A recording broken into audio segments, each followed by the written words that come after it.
What's up, Gemini? It's Dr. Leona coming in for your weekly reading. This is for the week of December 8th to 15th. I'm a few days behind for 3 signs. You're one of them. Sorry, but my day job got hectic last week, or this week, I guess. We're still in this week. So it's a beautiful day here in New Orleans, about 75 degrees. I don't know what it is for you all, but today is December the 9th as I'm doing this. It's a beautiful day in the neighborhood, and I'm in the French Quarter, so hopefully wherever you are in the world, you're enjoying life, staying happy, healthy, staying safe. This channel is all about being happier, healthier, and wealthier, so if you want to learn more about that, and you want to learn more about Vedic Astrology, you've come to the right place. Check out my Patreon page, Dr. Leona Mercury, and we'll go ahead and put that information right below in the description box. Right now, we've got 7 of Cups. That's a message coming through from the other side for you all, because that's how it works for me. This is basically confirmation of the things I'm hearing from the other side. The bottom of the deck is the Star. So some of you have some 11th house energy coming through, and that actually has to do with what's called Sati Sati. In Vedic Astrology, Saturn is going to be moving into its next phase, and that is here in Aquarius. And we've got the Sun, we've got Virgo and Leo coming through for you. As that's 5th house and 6th house energy. So you definitely want to check out, make good choices when it comes to your health. And that's going to lead to a lot of happiness and possibly a lot of wealth for some of you out there. I do also see that there could be some messages coming through with Mercury heading into the Sun. So right now we have Mercury and Venus will be crossing what's called the Vedanta. During the course of this reading, it will be starting on the 15th and heading into the 16th. The Sun will be following Venus and Mercury close behind over one of the most powerful thresholds in the entire zodiac between Scorpio and Sag.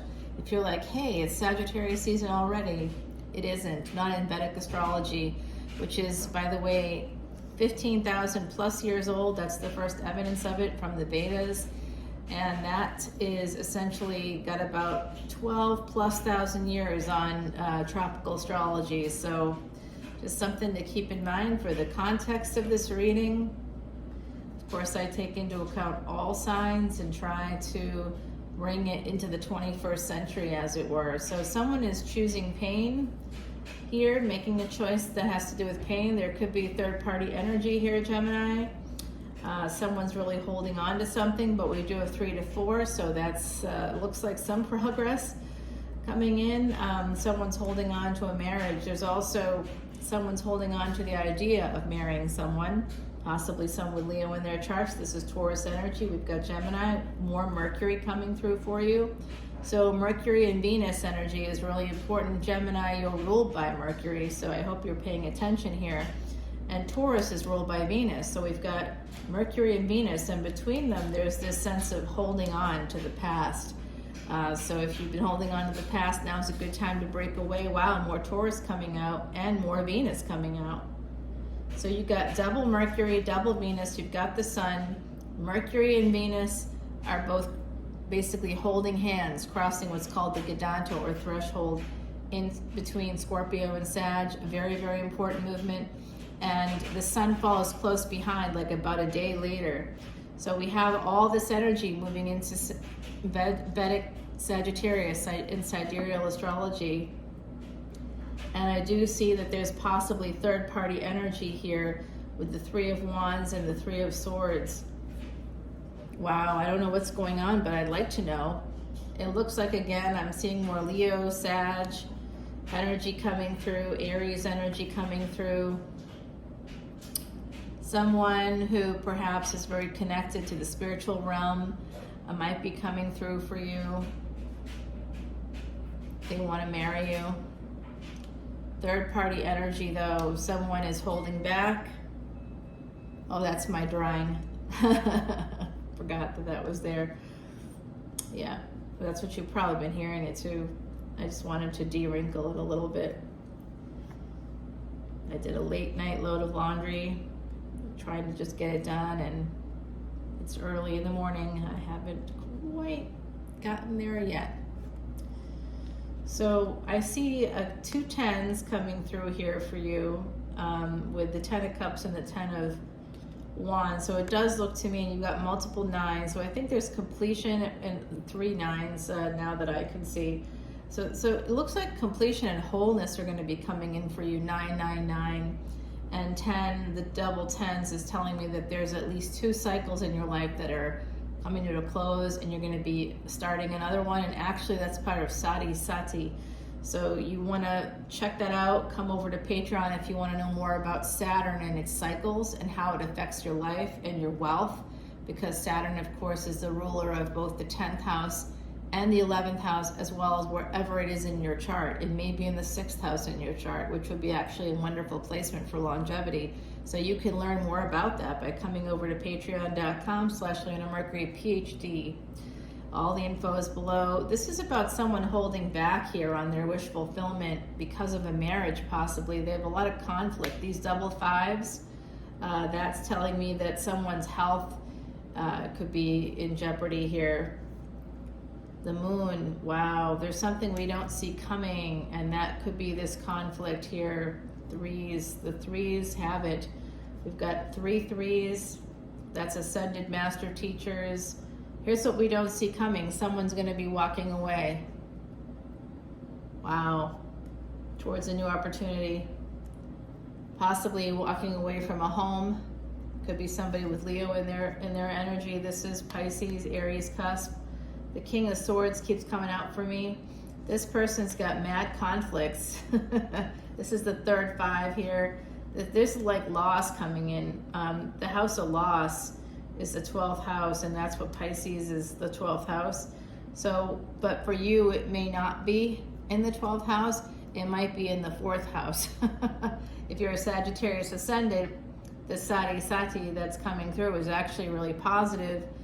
And by the way, Gemini, you can be any sun sign can be a Sagittarius ascendant or a Sagittarius moon. So the Sagittarius moon and Sagittarius ascendant are going to do very well during what's a 2.5-year period. If you want to learn more, come over to Patreon. You can also have unlimited extendeds, including the one for this one. So in terms of relationships, which is why I know most people come to tarot, I see a few things happening here. Someone's going to be walking away. You don't see it coming. They're walking away from a home. They're walking away from perhaps a child. Maybe you have at least one child together. I can see that with the 5th house energy. That's where your first child is. If you want to know more about how to find your children in your Vedic Astrology chart, you can come over as a VIP and I do your Rashi chart for you for free as part of the benefits of being a Patreon subscriber as a VIP. And you get all these beautiful videos on Vedic Astrology, as well as the unlimited extended videos and free admission to live events. The next one's happening on December 30th, and I'll be doing predictions for the people that come. You can get predictions based on your chart, and I'll do readings for you. I do see here the Empress coming through yet again. I'm going to be using this fresh deck in the extended. For now, let's go ahead and clarify. We'll turn these over in the extended. I want to clarify that sun, get some insight on that, on the Hermit as well. Let's find out what's going on with this energy of the Fool card, the Hangman card. I see this as potentially people as well. And the Magician. I'd like to know more about what's happening with this moon. I'd like to know basically when, whoever is walking away, I'd like to know when they're doing it. It looks like it's been a slow burn. There's been a lot of sleepless nights, a lot of anxiety. Some of you are so focused on something that happened in the past that may have, like, somebody wanted to give you something, or they said that they were giving you something, and it turned out to be not what they said. I feel like it was a bait and switch in a relationship for somebody that they presented as like being single or something, but they weren't. Yeah, that's happened to me too, so I hear that. It's tough out there, So let's go over to the extended, and I'll clarify all this. And before I do, I'm also going to share with you the secrets of this deck on the extended, because I say 108 mantras as I shuffle 108 times before I even turn on the camera. I use mala beads to do that with my beautiful Chandra doll. We love her so much. This is my friend Heidi Messenger, a true psychic medium, and she's bringing in the daffodils, number 31. That's the number of the goddess. So my beautiful Gemini, you might be interested in someone born on the 31st. That might be someone in your focus. There's also this sense of Cancer coming in, like not the sign, but somebody in this collective. I think you have perhaps a mother, you're connected to a female that's had Cancer. And this is about new beginnings and being brave. Actually, that's part of this Sati Sati. If you want to learn more about it, again, come on over to Patreon and we'll go over to the extended then and there. And I will also ring that beautiful bell for you. It's called a Ganti, and this is a doja. I am, again, a New Orleans reader, and everything I have here pretty much comes from New Orleans except for these items from Nepal.